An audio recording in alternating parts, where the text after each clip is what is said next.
Hello, friends.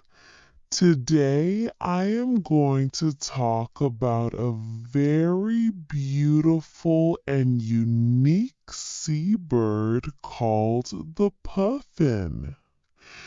This bird is famous around the world for its colorful beak and cute appearance.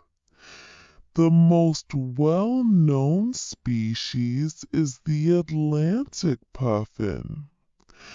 The puffin has black and white feathers.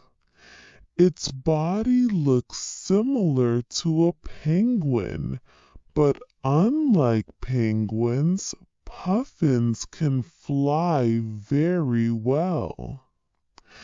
Their bright orange, yellow, and red beak makes them look very attractive.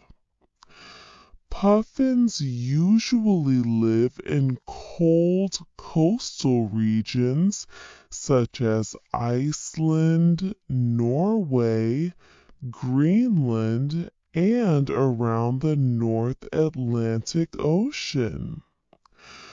Puffins mainly eat small fish. Their favorite foods include sand eels, herring, and capelin fish.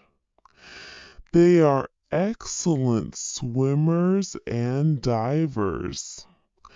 They can dive deep into the water to catch fish quickly.